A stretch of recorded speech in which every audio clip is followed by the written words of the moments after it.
един момент идва да... Ах ти хората ти казвам.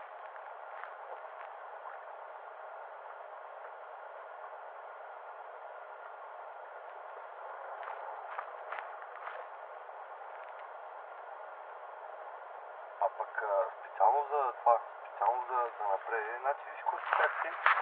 Жарал, аз откровено ще ти кажа 50 на 50 съм. Откровено ти го казвам, 50 на 50 съм. Просто не мога да предвидя, разбираш? Нищо не мога да ти кажа. Гаранция Франция, разбираш, че нещо се случи. Гаранция Франция. За мен лично имаме някакъв шанс, но той е 50 на 50, не по-голям. Тук големия кос, това, което успя да се случи, да го изиграе той големия кос, а той беше сданял. Това беше кос. Мога да ти кажа, че мога да се вземе решение каквото поискат. Истината ти кажа едно към едно. Обаче това си има цена тук. Гаранция си дам. Та си игра, разбираш, пък това само останалите си поискат. Аз ги виждам какъв отбор са, бе, човек. Какво ти говоря? Това говоря, ако са от моя кръг хора, които съм довел тук, това нищо нямаше да се случи.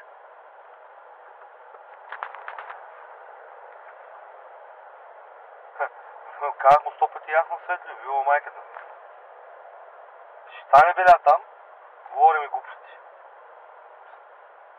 Ма какво? Колко им искат? Ма това мутра. Ма какво конкретно искат? Иска да бъде пребит някъде или какво иска да направи, защото и това мога говори. Къде да пробие? Какво иска? Той какъв иска да бъде? Извикай го да го видим, какво толкова си иска. Тапанарен.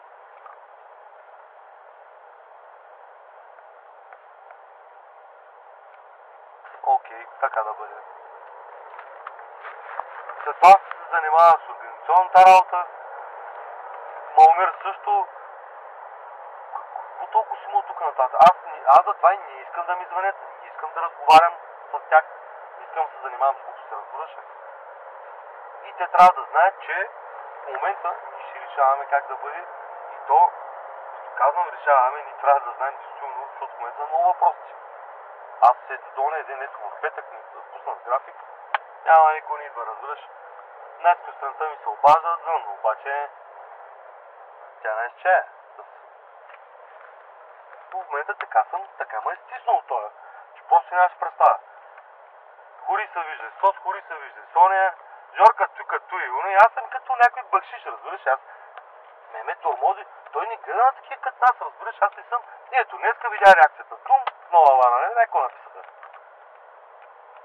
Това е проблема, разбираш, но те не могат да го разберат, те деца там на масата. Мога да го разбере Маумир, мога да го разбере Светко. Това е истината, разбираш. Всичко останало е алабал. Идва, отива на среща, слушай какво става. Напиши ме, бай викаш, ако сме се разбрали, так. Много важно. Няма средство, обаче ще отивам при този тук. Великан, он вика, он е стан деца, го обещава. Не мога, вика. Айде, звъни. Така. Аз съм уреден, че хората са такива. Отивам. След какво стана нататък? Отивам. Мяри, разбираш? И идва днес сутринта, звън телефона, так, хората, ама няма минута дискретност, аз му казвам, повече тук са здраве, няма да дойда. Защо е като те проблем? Няма да дойда, човек, разбираш? Няма да дойда, защото за той няма да дойда, защото вина ме написана, разбираш? Днеска ми пращам, човек, мислното си кола, човек, ти разбираш? Идва с мои минути вътре, плика, какво ти казва там нататък? Той не е ли стрес, ми кажи? Аз за това се изнервам, разбираш, изнервам, защото никой бъкински няма, нали? През какви трудности трябва лично аз да мина, да му гледам на този лекарствените.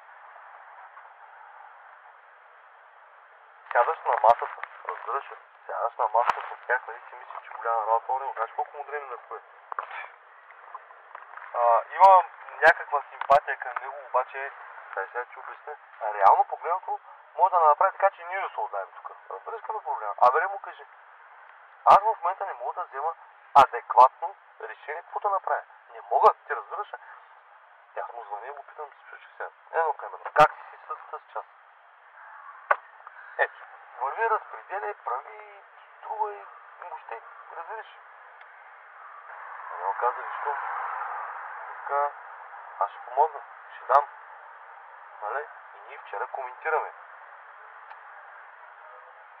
А пък той му говори, бе, защото, нали, обаче знаеш кой е кълнен? Третия не е ясен. И то ска се изчерви се, тук се доса. Направо ти казвам, много се доса, защото ще го познавам, аз не съм отстигнал на номерата. Нито един от тях не е направил толкова, една стинка не е дал, обаче цялата критика върху мене. И започва следваща легенда. Гледай го сега този да не са огъни и уния, почимай ни. Чай извести си ни 50 хиляди всичките, да ви ебам майката, разбираш? До така степен, ама... Но не говоря, че и аз опита и уживаш пари. Че да море да заснимала безплатно. Той то са, остави там, е сонеси. Нещо какво става? Тя тънга мъжнича. Това е след апел, разбираш? Какво говорим? Цялата работа. Това са нещата. До днеска вече може да кажем, че имаме някаква глътка въздух. Но...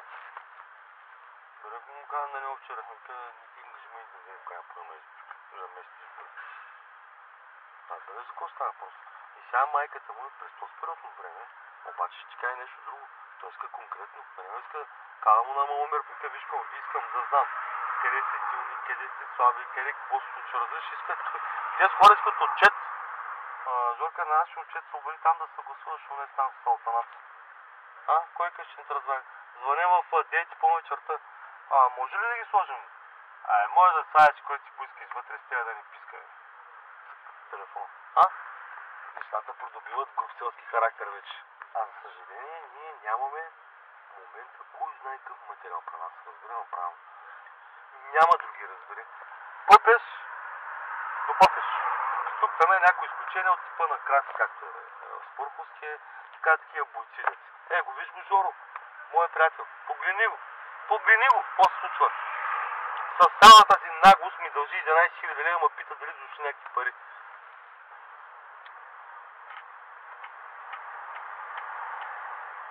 Да, нашия комодин на телефон, какво ще му кажа? Какво служава той? Да го видя как се направи в момента на някакъв. Маломир му е дал двама заместник председатели силни има напред. Двама му е дал, разбираш.